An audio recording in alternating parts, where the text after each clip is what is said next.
So this is the chemical equilibrium, finding a constant Kc lab in which we will be using three solutions in front of us. Well, technically the one on the left here is not actually a solution. It's regular, just distilled water. But the one in the middle is potassium thiocyanate, 0.002 molar, as well as 0.002 molar iron 3 nitrate as well. We'll be adding certain amounts with this pipette here into the four test tubes labeled 1 through 4 in front of us. According to this chart. So this chart has the four test tubes numbered on it, and it tells you how much of each of the three things in those beakers to add to each of the four test tubes. In each of the four test tubes, we're actually using an equal amount of iron 3 nitrate. The one on the right, we're using 5 milliliters for each, so I'll try to example this. I grabbed 10 milliliters there. It's the easiest because then you can do 5 in one and then 5 in the other. You want to repeat for numbers 1 and 2 as well, but there you go for 3 and 4 so far. We're then moving on to the middle potassium thiocyanate, using 2 milliliters in 1, 3 in 2, 4 in 3, and then 5 in 4. So again, I'll just try to show an example here, getting the 2 milliliters in number 1, getting the 3 milliliters in number 2, and I grabbed enough to get the 4 milliliters into number 3 as well. After likewise adding the appropriate amounts of water, you'll see that the solutions look kind of like this. They get progressively darker as you move to the right, and that'll be a good indicator because we'll be using the absorbance, which is essentially the darkness of these later on in this lab. One thing I forgot to do is you also have to make a standard solution with the iron thiocyanate by pipetting 18 milliliters of 0.2 molar iron 3 nitrate and 2 milliliters of the 0.002 molar potassium thiocyanate into the same test tube. That'll be a little bit larger of a test tube, but you'll have to do this, and we'll call that test tube number 5. Once you have those four solutions and the standard solution ready to go, we need to fill cuvettes with the appropriate solutions 1, 2, 3, 4, and standard, because we'll be doing more colorimetry with the colorimeter. We've done this before, but you need to fill up an empty cuvette with pure distilled water in order to calibrate the colorimeter. So originally we need to turn on your colorimeter, make sure it's plugged into your computer and have graphical analysis up. You need to turn it from 430 nanometers over to 470 nanometers for this one. And you need to put in the pure distilled water into the colorimeter like so, close it up, and then click the calibrate button, and that will make sure that the colorimeter is reading 0.00 on the computer on the lower right hand corner.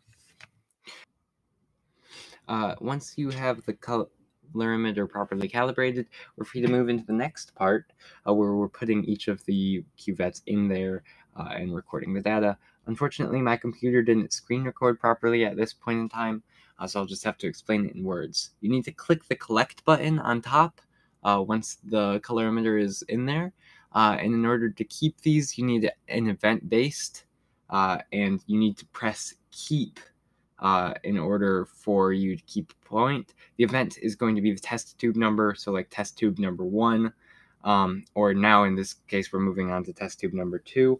For test tube number 1, my absorbance was 0.16, and for test tube number 2, that we just finished up there, my absorbance is 0.25. Now this is the third one that we've put on there. Again, you need to keep each of these individual points so that it will look proper on your graph. My third cuvette, ended up being an absorbance between 0.28 and 0.9. It was fluctuating up and down. So I think when I clicked keep, it ended up keeping at 0.28. And then for the fourth one, I ended up at a absorbance of 0.32. You also need to find the absorbance of the standard one that we made earlier with the 0.2 molar iron 3 nitrate and the potassium thiocyanate, the standard that we put in test tube number 5.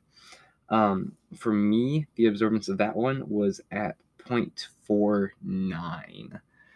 So the numbers should be somewhere around there, somewhere in those neighborhoods.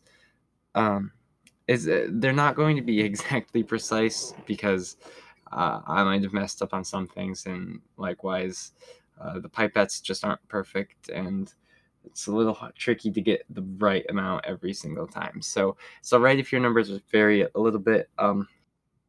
Here's my data with the linear fit on it, obviously with a little bit of fluctuation up and down from the line, but that should be all right this time around. Then using everything that we found out, including a temperature that you can take just by inserting like a thermometer into any one of the solutions we've made, we can put the data on this table with all of the absorbances from the test tubes 1, 2, 3, and 4 on that top row, and then the absorbance of the standard on the next row for the trial 5 section. You can insert all of the information that you gather or the information that you saw me take if you're like a remote learner or whatever, just so that you know my temperature ended up being 21.4 degrees Celsius for that one over there. You'll also use the K expressions that you've learned in class. Let's see if this will focus well. There, I think that's a little better. But you'll have to complete the rest of this table using the processing the data sheet in the lab itself. The numbers, let's see here. The numbers 2 through 8 really help you to figure this out. And each one of the trials will have its own KC value at the bottom. You'll then take an average to find a average KC value at that specific temperature. So in our example, 21.4 degrees. But there you go. That should hopefully be the end of this Finding the Equilibrium Constant KC lab for you. It's quite a little bit of data and like calculations to make because of that table that you see here. That's like 24 grids long, but eventually it'll like make sense. Just make sure that you read the processing the data sheet pretty clearly, because that is what really helps you figure out the numbers to put in there and like the calculations to make. So hopefully that helps. Sorry about the mishap with my screen recording again, but hopefully you were able to see the data nonetheless. My completed data, at least, not the data like in the process, but the completed data. And yeah, that should be good for this one. Thanks for watching, I guess. I don't think I've said that before, but thanks.